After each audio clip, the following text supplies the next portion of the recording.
This is Ring the Damn Bell, your weekly shot of Sixers news, stories, and heartbreak. Let's go trust the neighbors.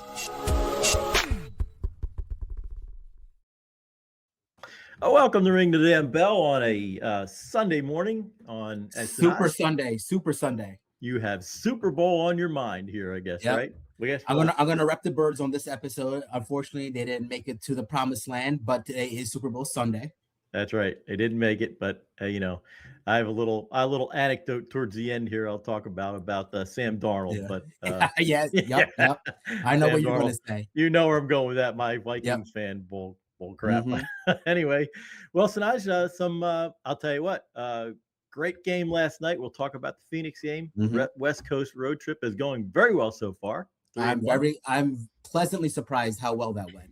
It was. I fell asleep at halftime. I didn't watch. I did rewatch the end of the game. I'll tell you what, man, I was extremely impressed. The ball movement was fantastic. The spacing was great. Embiid keeps looking better and better all the time. It was great to see how chippy the Sixers can be back with another chippy team. I loved it. There were a couple episodes that we want to talk about in that game. There was a few little, we'll talk about that a little bit. So why don't you take the Embiid heave? Embiid threw the ball over the back of his head as he was on the ground because time was running out. So it was just for fun. He threw it over his head. Of course, big baby Devin Booker starts crying at Embiid. They both exchange words. It's funny because they're both teammates on the Olympic team.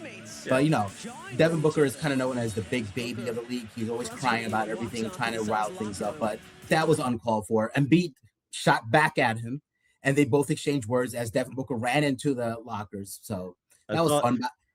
What was he pissed at? I don't understand. The only thing I can think of is that maybe when he threw the ball over his head, it could have hit him in the face. I don't know. But Embiid threw it straight up, arced over, and that's Devin Booker. If the shot was another foot to the left, it might have went in. But why not? The clock's running out. You're on the floor. Just throw it up. You had nothing to lose. And I know you love Devin Booker. Let's talk about the next episode that happened. So let's talk about Kelly Oubre and Dillon Brooks.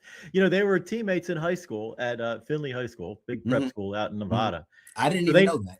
They know each other very well. They've known each other for like 12 years. But so I'll tell you what, Kelly played some great defense, really pressured defense out there, using half court as another defender, right? And then Dillon Brooks flopped, right? And he threw himself backwards. It was a flop, and there was no doubt about that. And so Kelly said, "Hey, this is going that way." Yeah, didn't get the call. I love the way Kelly got in his face and was talking and chirping and didn't back down. Yeah. So that was good to see. Did he came back with a little smile? Yeah. So that was a fun game. But the whole trip, they did well on the West Coast trip. They did. I'll tell you, they blew out the Clippers. They beat a depleted Warriors team. The Lakers game, they should have won. They had that soft spot there in the third quarter, but they had a big lead. Even in last night's game, the chippiness was intense, right, on both sides. But I'll tell you what, Philly did not get intimidated. Of course not. No, they did not. And I like this rotation. Obviously we lost Jared McCain, and I think you're going to talk a little bit about that. But the rotation, we're solid. Trendon Watford, I'm really beginning to become a believer. John, he's solid. We lost a max contract player to an anti-drug violation, and you're telling me now, 5 games into his violation, you like this rotation. I do. I do. Well, yeah, I do. So we'll see. Does it get now when PG comes back with 10 games left? Is it going to help us? Is that going to help us, or is it going to hurt us? In the last 10 games of the season, you rest your players getting ready for the playoffs. So the question is, you still have to play them so they can gel and get some chemistry. But that's an unfortunate situation where players usually get rest. It is. So we'll see. Look, we both agree that his defense is, PG's defense is elite, right? He's still an elite defender. He's a long wing, but I'll tell you what, between Trendon Watford now and Dominic Barlow, we get some nice wings, and Barlow is just impressive. Didn't score a lot of points last night, but I'll tell you what, he's always, how many times have you seen him inside 3 defenders getting an offensive board, putting it back, solid finisher. He's like a junior Kelly Oubre, all over the place, a high motor, just keep going and going. I do want to. I talk a lot of crap on Quentin Grimes. He stepped up a little bit. That dunk he had in the Lakers game, that was pretty sick. I'll get it up to. That was a poster dunk. Maybe I'll have to throw it. Maybe I'll have to show a little clip of that here. But that was a Let's take a look at that real quick. But that was a poster dunk. That was nice. Yeah. Well, how about Kelly's breakaway reverse jam last night too? He double pump reverse jam. That was nice. That was kind of pretty. But so after these 4 games on the West Coast, I believe it was 4 games. What was our record? Right now we are 30-22. So we're after our 4 games in the West, it was 4 games, right? It was Clippers, it was Clippers, Warriors, Lakers, and Suns. And then we played Portland yet. Okay. Yeah. So we hopefully get that win. Portland's a solid team, and they're 25-28 right now. They're sitting 9th in the West. So they had a winning streak going, but it's kind of crumbled recently. But it's a solid team. You know what team scares me right now? The Charlotte Hornets. The Charlotte Hornets. They won 9 in a row. They're blowing people out. They now have a do you remember the score against us 2 weeks ago? They destroyed us. It was that 40-point win. It was a 40-point win, and they're not just winning; they're blowing people out. It's kind of crazy how it came on. They are really playing well. But I'll tell you, look at the top of the East now. The top 6 teams. We're in 6. Everybody's winning. Yeah. Everybody's winning. I mean, it's like it was nice to see the Knicks finally lose. I think they had a 7-game winning streak there. But this is a good point, John. The East just got stronger. I'm going to read really quick how these teams are doing right above us. Pistons 7-3. Celtics 8-2, Knicks 8-2, Cavaliers 8-2, Raptors 6-4. Then you got the Sixers at 7-3. Yep, that's a very tightened up, hard East Coast division we have going on right now. It is, and between the Pistons are still 4.5 games ahead of everybody, but you have between the Sixers and the Knicks in third, there's only 3 games separating them from 3rd to 6th. Now, from 1 to 6, it looks like 1 to 6 is starting to separate themselves a little bit from 7 to 10, right? There's a 3-game separation between Philly and Orlando. But I'm telling you what, Charlotte, maybe, I don't know, they're just on a hot streak right now. But I think they're going to continue to climb in the standings in that play-in bracket. There's a good chance of that. They could. I mean, could they wind up in a 6th spot? I still think we're going to climb a little bit. My prediction, I think we're going to wind up in 4th at the end of the season because we're playing some. I just listed the teams right in front of us and above us, and they all got better.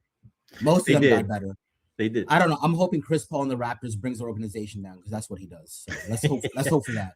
Well, and on the West Coast, let's hope that Harden becomes Harden again. Yeah. But with the Cavs. with the Cavs. I meant with the Cavs, right? He's that's right. Let's hope he becomes Harden and brings the Cavs down. Yeah.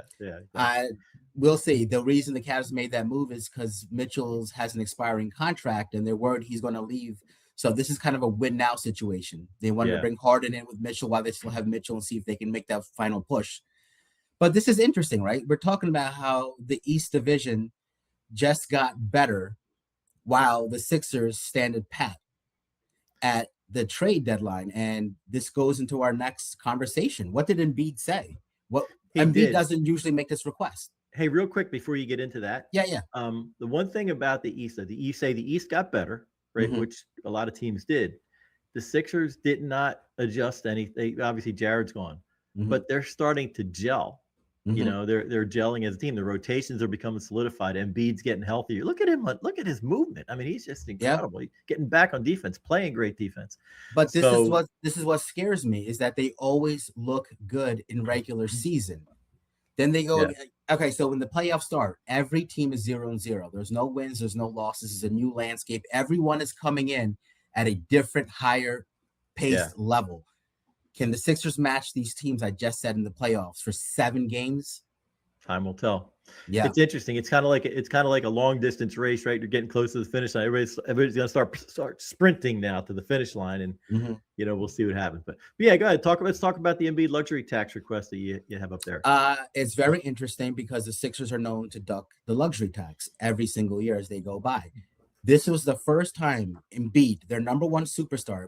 I think we're going to say Embiid's a superstar again on the team. The number one, maybe Maxey's second, maybe they're both. I don't know. But anyway, for the longest time, Embiid is the number one superstar on this team. And the first time he's been vocal and said he wants the organization to stop ducking the luxury tax, keep the core team together, and add some pieces so they can go out there and win. He thinks they have a good chance this year, but the organization needs to make the right moves to do it. They got rid of Jared McCain. They brought in probably a weak pick from the Rockets, and that was about it. Paul George's suspension helped us out, keep the team together. That's only because Paul George got suspended, and that freed up the luxury tax for the most part. I'm glad we got rid of Eric Gordon. But at the end of the day, Embiid for once said, come on, let's do this. And what did Josh Harris do? He cut salary, you know. So, yeah. But did you hear Josh's explanation for that?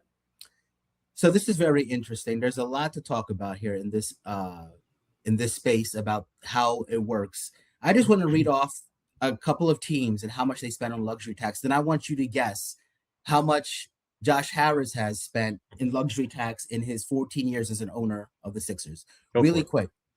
Steve Ballmer, he spent $680 million in luxury tax. Jay LeCobe of the Warriors, $560 million. Mickey Arison of Miami Heat, $200 million. Dan Gilbert of the Cavaliers, $190 million. And Wyc Grousbeck of the Celtics, $160 million. These are what time? What time frame was that? That's all that's how much they spent total. Okay. Over the time they've been with their teams. Okay. So we started Steve Ballmer, $680, Jay LeCobe, $560 million. Now, I will tell you this. Josh Harris once did spend on the luxury tax. I want you to guess how much he spent. In that 1 year? The one time he spent luxury tax, how much did he spend? Well, okay. So let me reason this out a little bit. I know that this year, before we got rid of Jared McCain, we were I don't know, $7-8 million over the luxury tax. And so the one time he did it, you're saying? There's a one season that he did spend the luxury tax. How much did he spend? Now remember, Ballmer $680, LeCobe $560. Like $500 million they're spending, right? That's what they're spending. What did Josh Harris spend? Look, I'm going to say the one time he did it, maybe $20 million. 2.6 million. Are you kidding me? Really? In the 2019-2020 season, this is our team: Joel Embiid, Ben Simmons, Tobias Harris, Al Horford, and Josh Richardson. That's Sanaj. That's a really, really interesting analysis because that's why you're a financial analyst. 14 years he's been an owner. One time he spent the luxury tax and was 2.6 million. That's amazing. Well, and you wonder why we haven't won a championship. So he bought the team in 2011 for $280 million. The Sixers' worth today, $5.5 billion. There's been a little bit of appreciation there, huh? You think that he would maybe not worry about that luxury tax as much as he'd worry about winning a championship for the team because you win a Look, let's talk about ROI here. You're a financial guy. I run a couple businesses. There's a lot of ROI in winning a championship. That's short. To me, that's stepping over dollars to pick up pennies. Because go ahead. Obviously, the numbers are on a scale are numbers that people have trouble comprehending, right? But this is straightforward. These are straightforward, easy numbers. But in that context, you are stepping over dollars to pick up pennies because if you invested that money in the luxury tax and you did bring in solid rotational players along with your superstars, what's the ROI if you win a championship on the valuation of the team? It's significant, right? The Warriors owner, $560 million in luxury tax. Guess how much the Warriors are worth now? Top in the NBA, $11 billion. $11 billion. You said the Sixers invested that much money. Now they're worth it. Now he kept the core together. He added pieces. They have 4 championships in those recent years. That's what you do. It's an interesting discussion because and running businesses like you and I both do. You'd think that Josh is a businessman and he's running this like a business. And everybody's, NBA is a business. But that analysis you just pointed out, it's really bad business because it's a lack of confidence, maybe a lack of confidence in your system. But It is. if you're not willing to make an investment, typically the ROI. Well, if you're not going to make the investment, there's no ROI, and that's probably the issue here. So let me ask you a question here, right? Someone made a good point of this on a different podcast I was listening to. Josh Harris and his team, his organization, his partnership, they bought the Sixers. Now, do you think Josh Harris bought the Sixers because he loves basketball? No. He bought it as a business reason. Yeah. So here's what I want to ask you.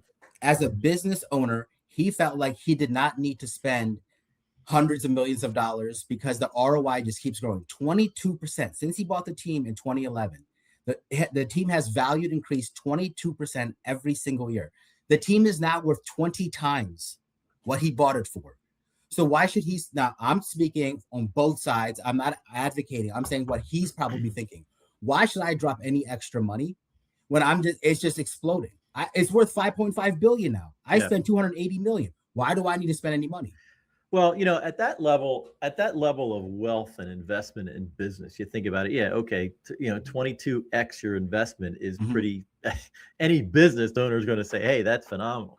But this is an entertainment business, and you think about, well, what could be? So, okay, if your team is worth 5.5 billion now, and you've invested a total of over the court, he's owned the team since 2011.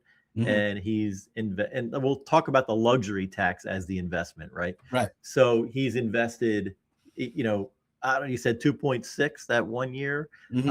Total luxury tax 2.6 million, right? With an M. Yeah. So you figure about his investment over his tenure for the last 14 or 15 years has to be, I don't know, is it 10, 15, 20 million over the luxury tax? Is it that? I don't know. You'd have to really. Yeah. But you think about it, Sanaj, if he were to truly embrace the Warriors model or the Celtics model, or these guys who have really invested in that luxury tax, staying below the aprons, right? So you don't get penalized.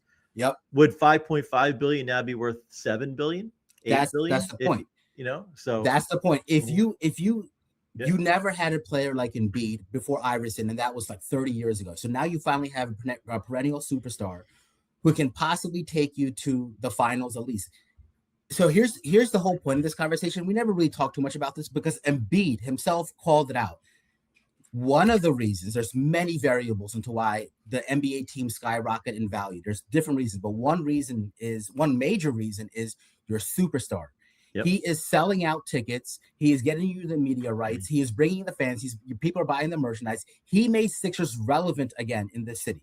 He did. No one cared about the Sixers until Embiid came back and made us on the map again. That helped Josh Harris pocket more money.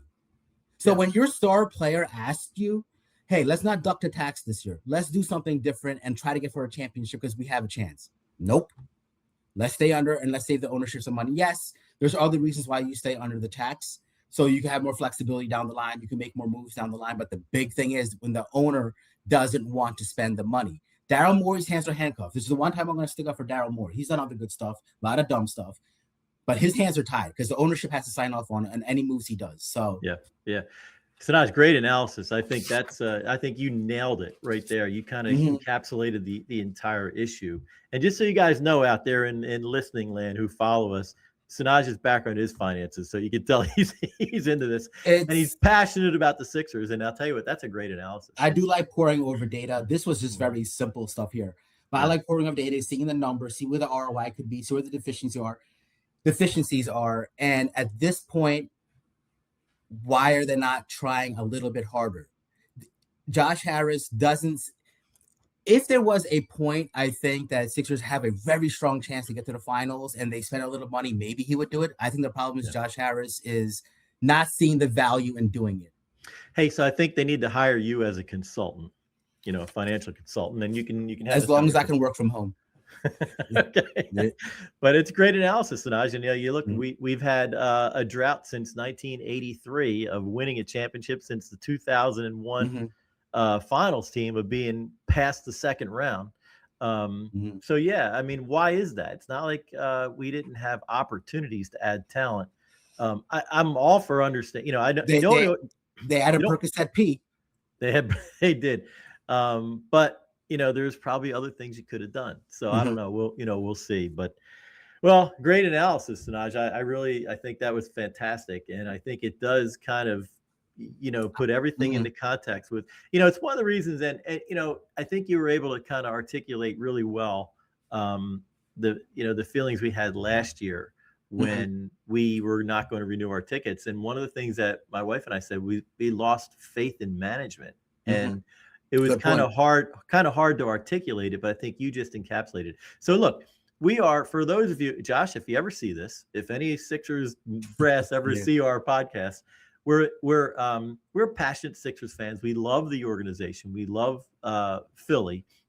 We're just asking for maybe a different perspective, maybe more of a priority on not just on winning a championship, but I think from a business perspective. And look, we do this because we love the Sixers and we want to see the best we can get out of them. If once Embiid retires and Maxey and VJ takes over, we'll see what happens then. But while you have Embiid right now, you want to do everything you can to win a championship. Got a couple more years, and I think there is a great business. It's always a risk. Okay, you want to invest. You want to go over that luxury tax line, invest in some assets that are going to help you win a championship. Always a risk, but I think there's a significant return. And you know what? Come on, Josh. You made $5 billion in this. Yeah, I'm not going to get into it right now, but there's a ton of things that the Sixers organization that wronged Embiid. The one thing I'll say, Brian Colangelo's burner phone trashing Embiid. I mean, that's just one. I can go down the list. Do this guy right. Get him a strong team to go long in the playoffs, get deep in the playoffs, at least get to the Eastern Conference Finals. I mean, I'll take that right now. Yeah, I agree. Well, anyway, look, we want to try to keep this a little short for a Sunday. It is Super Bowl Sunday. So, hey, before we have the Trailblazers tomorrow night. Let's hope we get a win. I'm gonna give you your segue. When I first met you, we talked about the Sixers. We love the Sixers, and I said, "Yo, what about the Birds?" And you were a fan of at that time. So, look, full disclosure, I've been a Minnesota Vikings fan my entire life. I've always liked the Eagles. I mean, they've always been my second team. And I've lost faith in their ownership too, probably for a lot of the same reasons that you just laid out for the Sixers. And I kind of wrote I've been a Vikings fan for 50 years, right? I lived through the Randall Cunningham 15-1 season where Gary Anderson missed that field goal. I remember it. He was perfect throughout the season. Brett Favre throwing that interception when he could have just laid down against the Saints and could have went to the Super Bowl against the Broncos. What a great Super Bowl. And no, that was I'm sorry, I misspoke there. I think it was the year Gary Anderson missed. They would have went to the Super Bowl against the Broncos, and that would have been a phenomenal Super Bowl. John Elway, and there was two highest scoring teams in the NFL. But anyway, make a long story short, I've been disappointed forever. Last year when the Vikings had a great regular season, they were the comeback team. I said at the end of the season, they got to get rid of Sam Darnold when he lost in the playoffs. I remember. I didn't think Sam Darnold could ever take a team to the Super Bowl. And damn it, look what happened. Here it is. And I think he's going to win tonight too. I think so. We don't have skin in this game. I don't care about who wins. It's going to be fun. I prefer to see an NFC team win, and the Patriots won enough. So, I agree. Yeah. I kind of hope. Look, I'm going to say, look, Sam, I know you're watching our podcast. You will after the game tonight, anyway. But I'm sorry. I hope you win tonight. And I agree. I don't want to see New England. How does New England come back and become a Super Bowl team again? You got after me. Dropping to the depths of the. How come the Minnesota Vikings are stuck in mediocrity? They're the winningest professional franchise without ever winning a championship in all of sports. All I'm going to say is go Birds. Go Birds. All right, buddy. Well, I think that does it for us today. Great analysis on the Sixers valuation. And thank you. Let's hope we get a win tomorrow night in Portland. And we will see everybody again on Thursday. And remember, if you want a hat, leave us a note, leave us a comment. Say, look, we'll send you a hat. Got to send us some information. And other than that, and make sure, like I always say, please like and subscribe, because as my buddy, like, he gets depressed, and I'm going to ask them not to subscribe, and instead, it's Valentine's Day coming up. Do your partner right. Do something nice for your partner on Valentine's Day. Fellas, don't go to the gas station and get a rose. Do something nicer. Subscribe. Right. Subscribe. And then subscribe. Then subscribe. There you After go. do something nice. All right, buddy. Well, look, you stay warm out there and go Seahawks tonight. Yeah, and, go Birds. Even in defeat, go Birds. All right, man. Look, everybody, we'll see you on Thursday. I'm John for Ring the Damn Bell. I'm Sanaj. And we will see you on the flip on Thursday. See y'all. Bye. See.